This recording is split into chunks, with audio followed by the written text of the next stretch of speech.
마치 2번 마두로가 베네수엘라 마두로가 미국에 잡혀갔는데 지금 부정선거 저지름에 대해서 술술술술 다 진술하고 있다고 하는 영상 같습니다. 같이 한번 보겠습니다. 미국 민주당의 검은 돈과 중국의 기술력이 결합하여 전 세계 자유 시민들의 주권을 강탈하기 위해 고안된 디지털 단두대였다는 것이 트럼프의 선거 수사를 통해서 지금 밝혀지고 있는 것입니다. 이 기괴한 연결고리는 이제 국제수사망에 포위됐으며 그 끝은 필연적으로 이 선거 부정의 숙주가 태어난 배양소라고 할 수 있는 대한민국으로 향하고 있는 것입니다.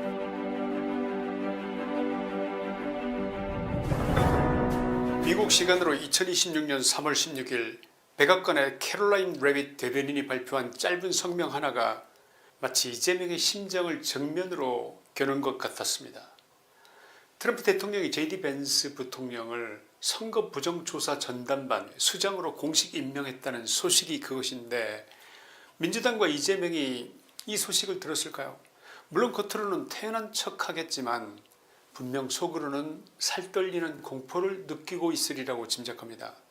원래 범죄자는 지나가는 순찰차만 봐도 가슴이 덜컥 내려앉는 법인데 이 뉴스가 대한민국 전국에 무엇을 의미하는지 그들이 모를 리가 있겠습니까? 이번 발표는 미국의 2020년 대선 선거 부정 수사에 대한 결정적인 분수령이라고 할 수 있습니다.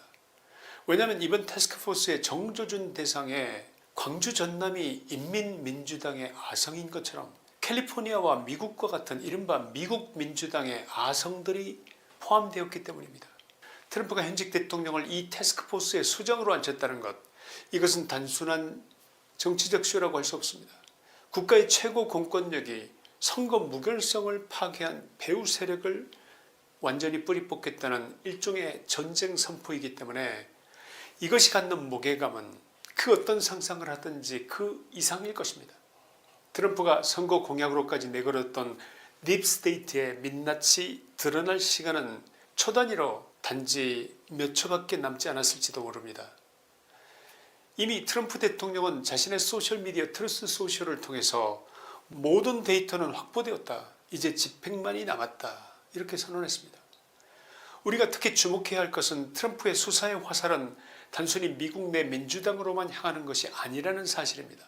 디지털 선거 조작의 네트워크를 추적하다 보면 수사의 화살은 핵심 기지이자 글로벌 선거 부정 테스크베드 역할을 했다고 추정되는 대한민국을 향하고 있는데 이재명과 인민민주당이 소스라치게 놀라고 있는 것은 당연하지 않겠습니까?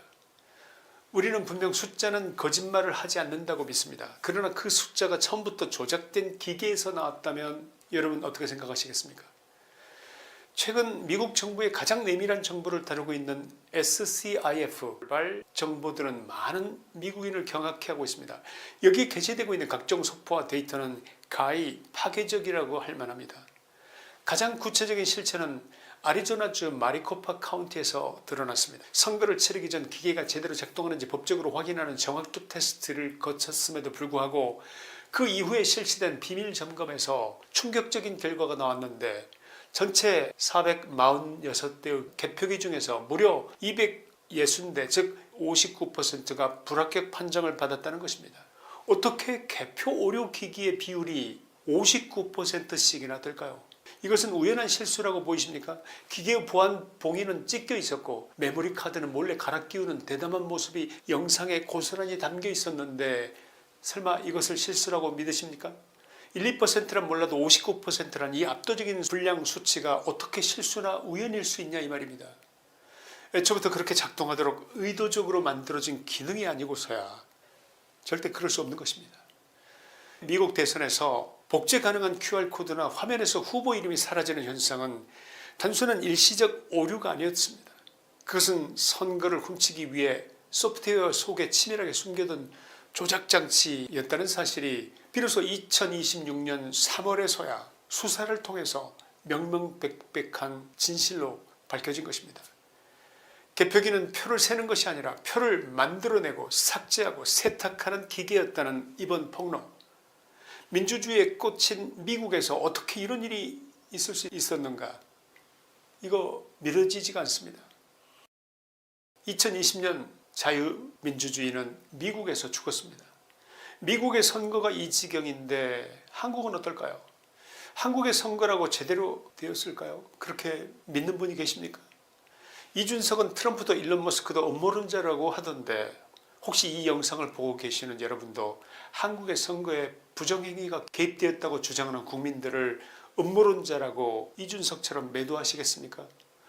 사전선거를 폐지해달라고 하다못해 투표관리관 도장만이라도 찍게 해달라고 데모를 하는 국민들은 왜 저럴까요? 할 일이 없어서입니까? 광장에 나가서 목이 터져라 외치면 돈이 생깁니까? 쌀이 생깁니까? 국민이기 때문에 이 땅의 자유민주주의와 정의를 지키고 싶기 때문에 내 아들, 딸, 손주들에게 올바른 나라를 물려주고 싶기 때문에 그것 때문에 나온 이분들이 아직도 극우라고 생각하는 분이 계시냐 이 말입니다.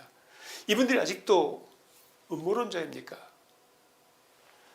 이번 미국의 태스크포스가 진행하는 조사의 가장 핵심적인 부분은 바로 외국 세력의 개입입니다.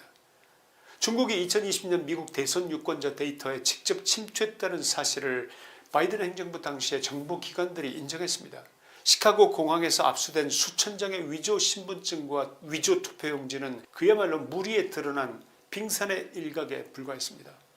중국과 연관된 소프트웨어 회사들 그리고 전 세계의 거미줄처럼 뻗어있는 서버들이 어떻게 미국의 민주주의를 해킹했는지에 대한 증거가 이제 곧 대대적으로 폭로될 예정입니다.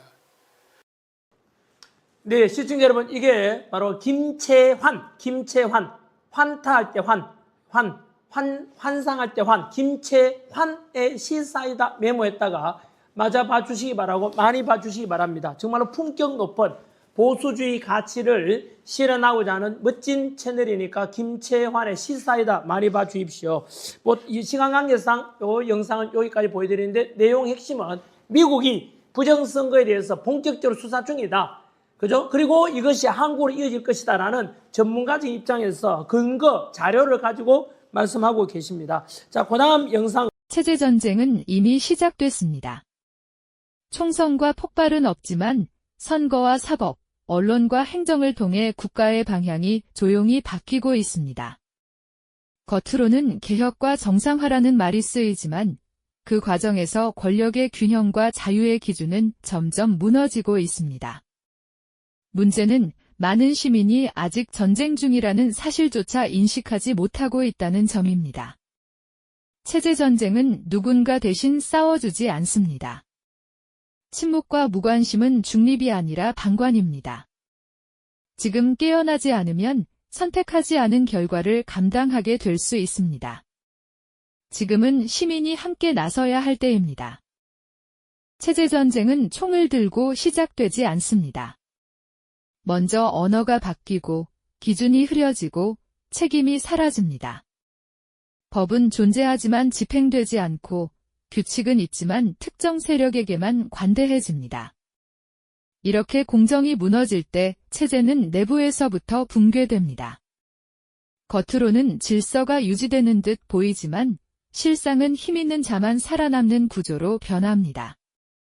이 단계에 들어서면 국가는 더 이상 국민의 것이 아니라 체제를 장악한 소수의 도구가 됩니다. 이 전쟁은 누군가 대신 싸워주지 않습니다.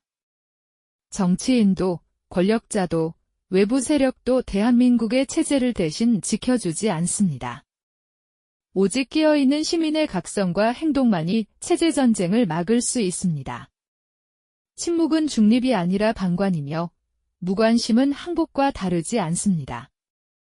지금 필요한 것은 분노가 아니라 인식이고 구호가 아니라 연대입니다.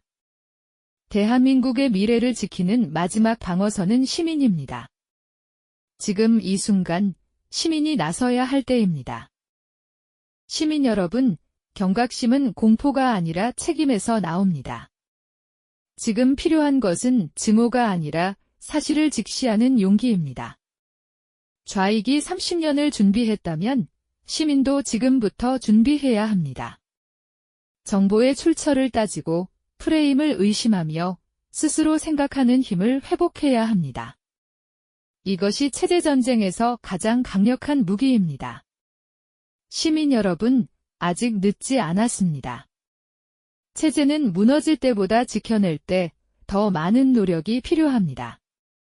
오늘 우리가 무엇을 보고 무엇에 분노하며 무엇을 선택하느냐가 다음 세대의 자유를 결정합니다. 이 싸움은 특정 진영의 문제가 아니라 대한민국의 미래를 지키는 문제입니다. 지금 깨어나지 않으면 내일은 선택권조차 사라질 수 있습니다.